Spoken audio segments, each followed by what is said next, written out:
Ciao ragazzi, benvenuti sul canale. In questo video di ripasso dedicato a insiemi e logica parleremo dell'implicazione se allora. Vediamo subito di che cosa si tratta. Leggiamo che un'implicazione è un'affermazione che esprime una relazione di conseguenza tra due proposizioni. Ha la forma se P allora Q e significa che ogni volta che la prima proposizione, in questo caso P, è vera, anche la proposizione Q, che è la seconda, deve essere vera.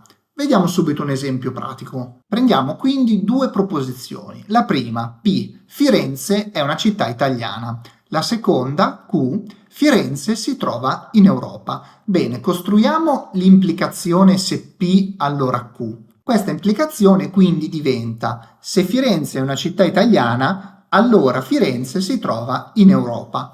Quindi possiamo fare altri due ragionamenti. Il primo, se P è al primo posto, sappiamo che P è una condizione sufficiente per Q, ovvero, tradotto, a me basta sapere che Firenze è una città italiana affinché sappia che Firenze si trova in Europa, perché so che tutte le città italiane sono nel continente Europa.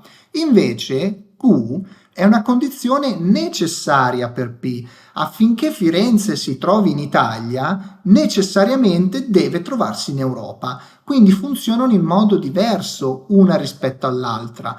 La prima proposizione, quindi quella che segue il se, nel nostro caso la P, è una condizione sufficiente affinché Q sia vera, mentre Q è una condizione necessaria affinché P sia vera. Approcciamo adesso l'implicazione con la teoria degli insiemi e vediamo che è ancora molto più intuitivo, perché infatti se noi disegniamo l'insieme Europa, a cui appartengono tutte le città europee, all'interno di questo insieme disegniamo il sottoinsieme Italia, a cui appartengono tutte le città in Italia. Firenze chiaramente appartiene all'insieme Italia ed essendo l'Italia un sottoinsieme di Europa, necessariamente Firenze apparterrà anche ad Europa. Quindi P è una condizione sufficiente per Q, nel senso che è sufficiente che Firenze appartenga all'Italia per dedurre che appartiene anche a Europa, mentre Q è una condizione necessaria per P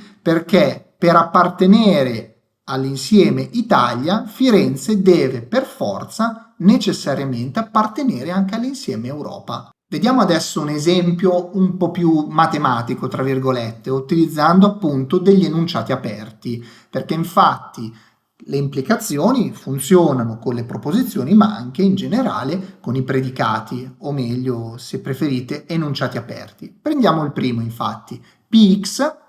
X è un numero naturale maggiore di 5. Secondo enunciato aperto, Qx, x è un numero naturale maggiore di 3. Ragioniamo allo stesso modo e costruiamo l'implicazione se Px, allora Qx. Quindi questa implicazione mi sta dicendo se Px è vera, allora anche Qx è vera. Infatti disegniamo in questo caso l'insieme VQ, ovvero l'insieme verità dell'enunciato aperto Q, ovvero l'insieme a cui appartengono tutti gli elementi che rendono Qx vera. All'interno disegniamo Vp, quindi il sottoinsieme di Vq a cui appartengono tutti gli elementi che rendono vero l'enunciato aperto Px. In questo caso quindi l'insieme Vp è contenuto in Vq, ovvero tutti gli elementi che appartengono a Vp appartengono anche a Vq. Infatti Px è una condizione sufficiente per Qx. Tradotto, è sufficiente che il numero sia maggiore di 5 affinché sia anche maggiore di 3. Analogamente posso dire che Qx è una condizione necessaria per Px. Quindi per essere maggiore di 3, un numero naturale, deve necessariamente essere maggiore di 5. Quindi abbiamo visto che lo stesso tipo di ragionamento con l'insiemistico, con la logica, funziona anche per gli enunciati aperti. Ora non resta che farci una domanda. Se Px è vera, allora Qx è vera. Domanda, è vero anche il contrario? Ovvero, è vero che se Qx è vera anche Px, quindi il contrario? No, ovviamente, la risposta è che il viceversa non è vero. Prendiamo un esempio pratico il 4. Il 4 sappiamo che appartiene a VQ, ovvero è chiaramente un numero maggiore di 3, ma non appartiene a VP, ovvero non è un numero maggiore di 5. Quindi nell'implicazione la cosa più importante da ricordare è che il viceversa non è vero. Affinché il viceversa sia vero ci serve un altro tipo di implicazione detta appunto doppia implicazione e si chiama se e solo se, ma lo vediamo nel prossimo episodio. Per ora è tutto, spero che il video sia stato utile e mi raccomando iscrivetevi al canale per rimanere aggiornati sulle prossime lezioni. Un saluto e alla prossima!